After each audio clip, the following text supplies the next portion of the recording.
Kalipods, airing in your area.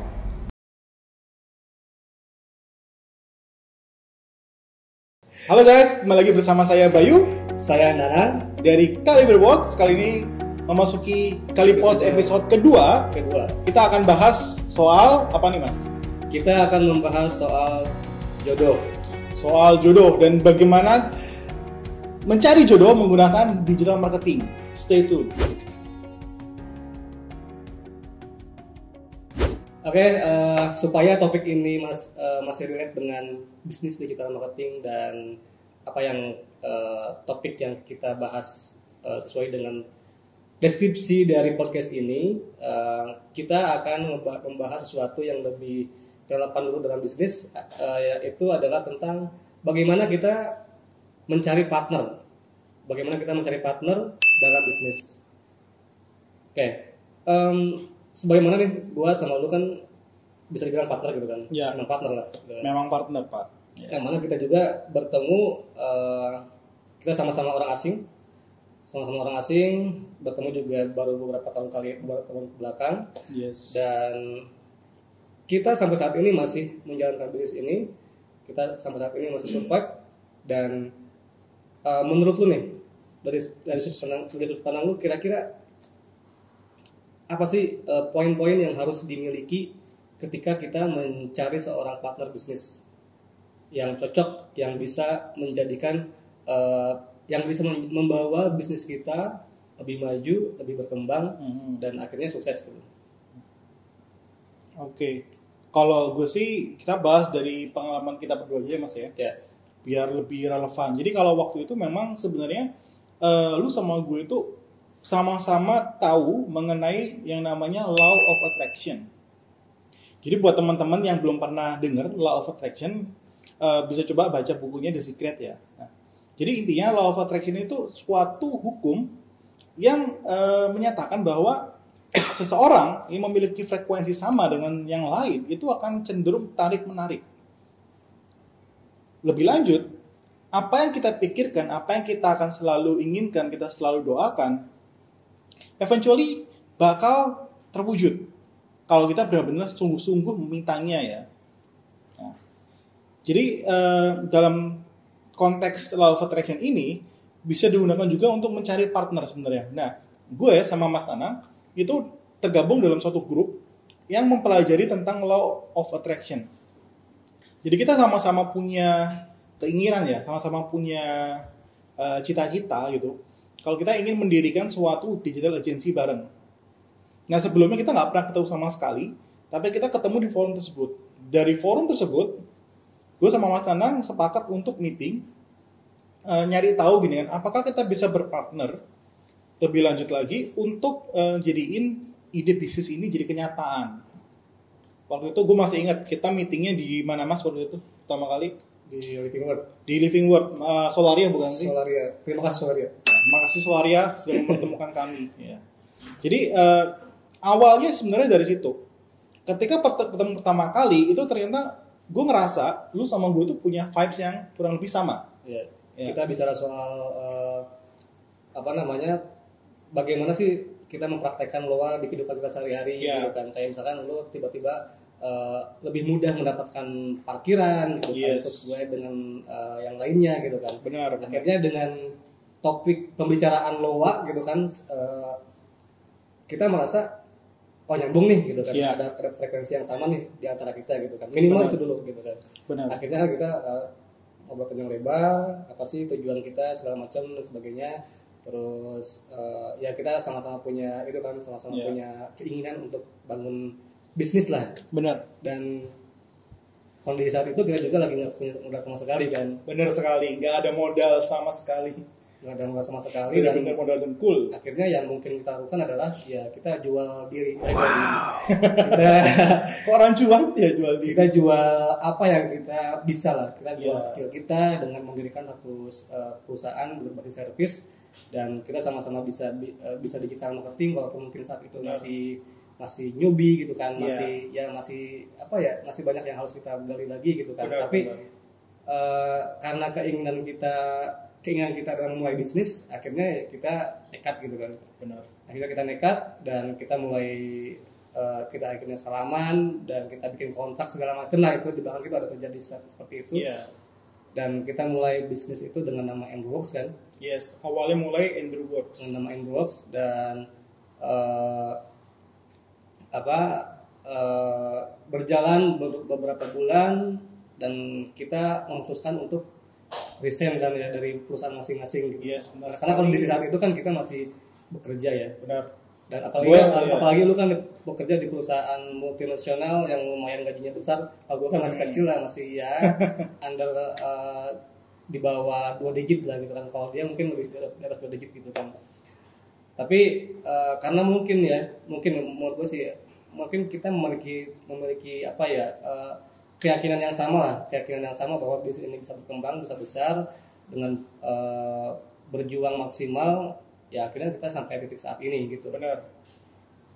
Jadi kalau boleh disingkat, salah satu kriterianya waktu itu antara gue sama lo adalah memiliki vibrasi yang sama atau memiliki frekuensi yang sama.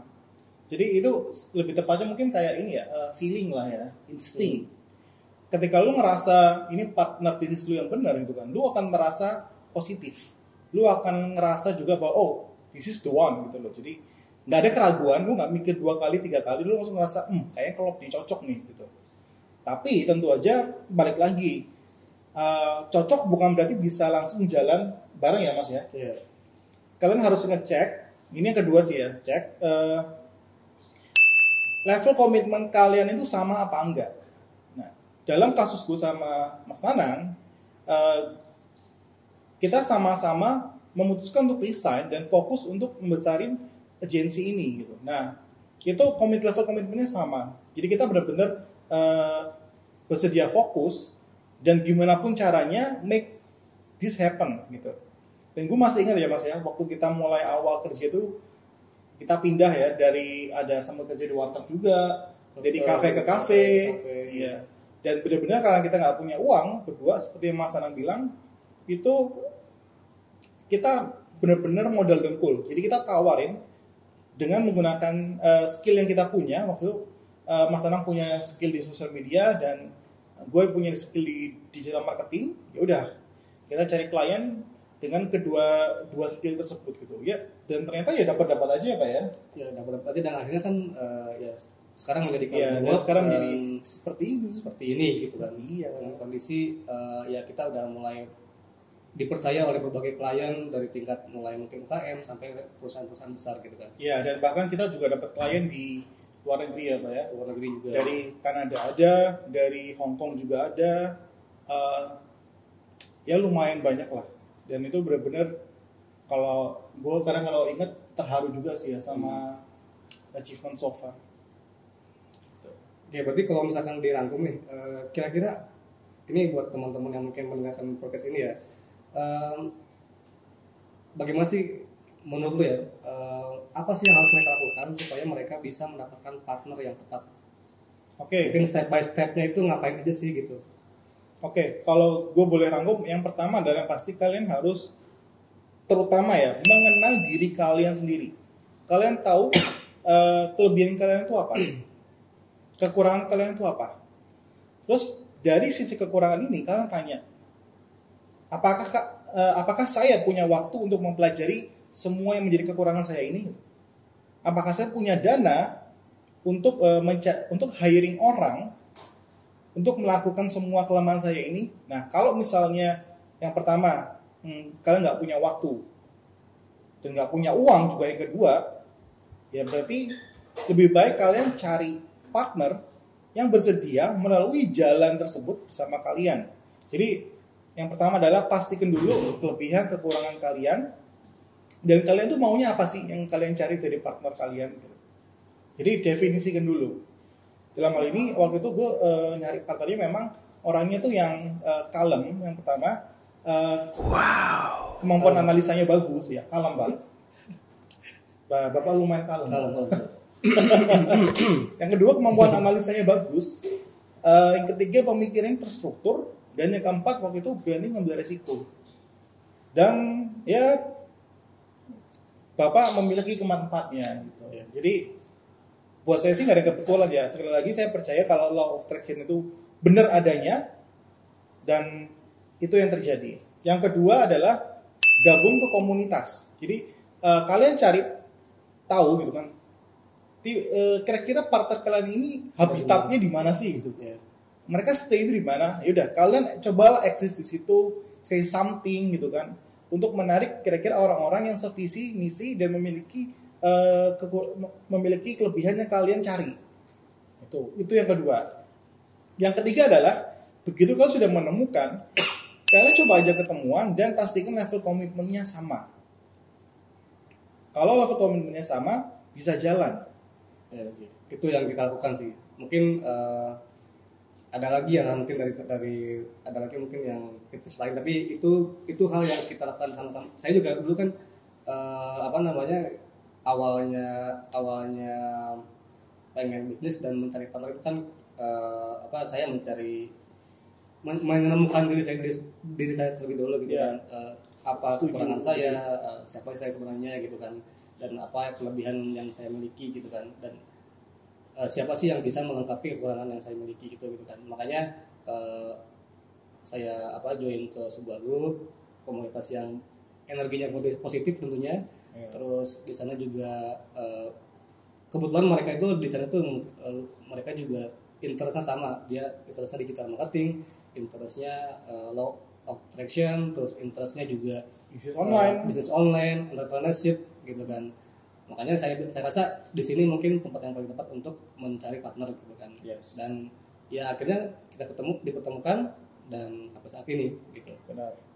Oke, jadi itu teman-teman sharing dari kita bagaimana sih kita sampai saat ini dan kita masih berpartner dengan baik gitu, dengan sama-sama dan menjalankan bisnis ini sampai nanti ya harapannya nanti bisa lebih besar dan lebih sukses gitu kan. Iya, sampai IPO ya Pak ya? Sampai IPO.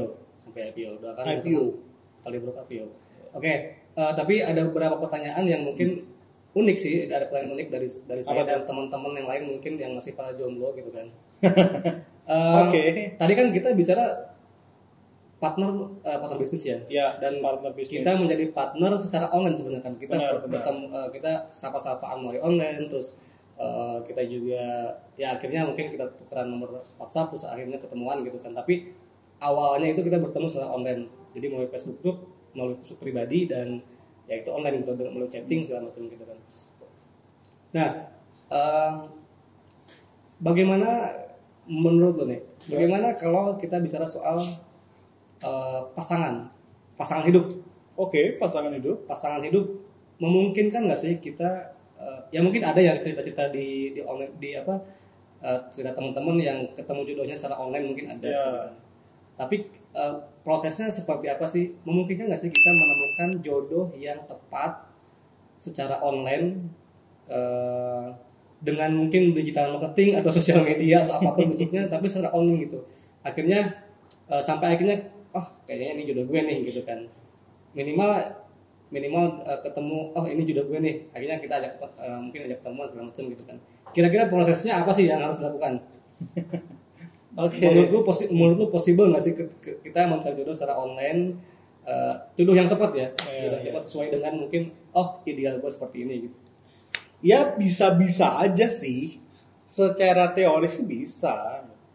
Karena kalau secara digital marketing nih ya yang pasti kita tentuin dulu nih kriteria jodoh yang kita mau itu seperti apa sih gitu kan. Ya, idealnya seperti apa gitu. Misalnya let's say saya mau cari jodoh umurnya maksimal 25 tahun gitu. Jadi mungkin dari umur 23, 24, 25 itu adalah umur yang tepat. Terus yang kedua cari nih interestnya gimana. Misalnya kalau gue nih ya, gue suka nonton film action misalnya gitu kan, dan gue juga suka hal-hal yang berbau Jepang gitu kan. Gue pengen jalan-jalan ke Jepang, gue pengen coba naik Shinkansen gitu kan. Yaudah gue akan cari yang sama karena gue pengen berpetualang bersama dong asumsinya dengan dia, pengen traveling bersama. Ya sudah, jadi mencari jodoh yang sama-sama punya interest ke film action, sama-sama punya ketertarikan ke Jepang. Ya. Jadi gue akan bikin interestnya sama kayak gue gitu. Jadi gue akan masuk tuh pakai Facebook Ads ya, targeting umur 23 sampai 25, kemudian interestnya Jepang, mungkin anime juga masukin, Studio Ghibli, terus film action yang gue tahu misalnya let's say Matrix. Tinggal di mana boleh tuh? Tinggal di mana ya bisa dicari juga tuh. Mau pulang kampung bareng misalnya ke Surabaya, ya udah carinya yang tinggalin di Surabaya, atau Terus kalau misalkan frequent traveling gitu kan, frequent traveler dari Surabaya ke Jakarta, nah itu bisa.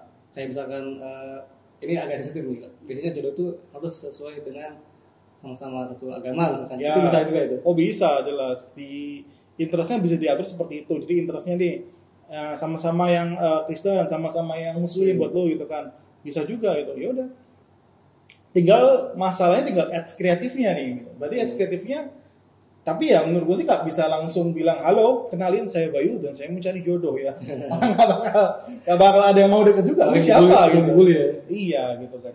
Paling kalau yang akan gue lakuin sih, gue akan bikin semacam video introduction gitu kan, yang sifat yang bisa ditujukan untuk nyari calon klien sama cari calon jodoh juga gitu. Jadi let's say gue bikin video tentang diri gue sendiri yang menunjukkan kualitas gue tuh. Kalau misalnya gue tajir, terus gue juga orangnya entrepreneur gitu kan, membantu UKM untuk naik level dengan menggunakan digital strategi gitu.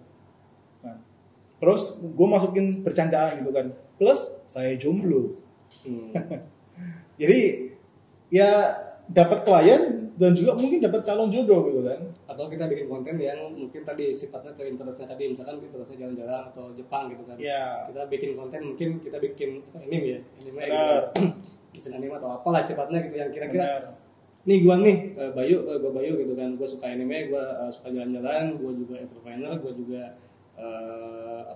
agamanya Kristen, terus ya sebutin salah satunya, tapi dengan cara mungkin bahasa penyampaian yang kreatif gitu kan. Jadi nggak bikin CV terus ditulisin nama baru sudah betul. Jadi tetap harus ada cara kreatif yang memungkinkan calon kalian juga interest gitu buat nonton, buat siapa nih gitu kan. Kalaupun kalian mungkin nggak ganteng atau mungkin yang dari segi look biasa-biasa aja, kalau misalkan kalian tunjukin kualitas hidup kalian, yang lainnya ya tetap aja mereka juga akan interest gitu kan. Ketika Anda tajir, ketika Anda punya duit, tampang bukan masalah. Gitu.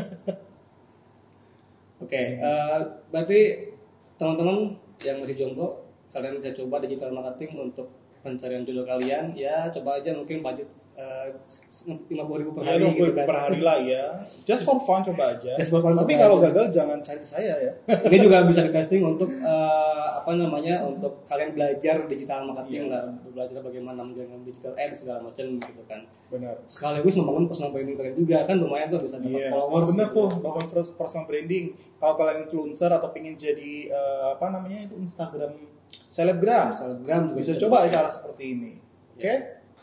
Oke? Dan cara tadi juga bisa digunakan untuk bisnis kan. Jadi ya, bisa. Kalau kalian punya bisnis dengan kriteria customer, misalkan dia customer gue adalah perempuan, terus tinggalnya cuma di Jakarta gitu kan, terus dia usianya cuma 20 sampai 25, ideal customer kita tuh 20-25, terus dia sering jalan-jalan, dan produk yang kita tawarkan adalah mungkin tiket pesawat misalkan gitu kan.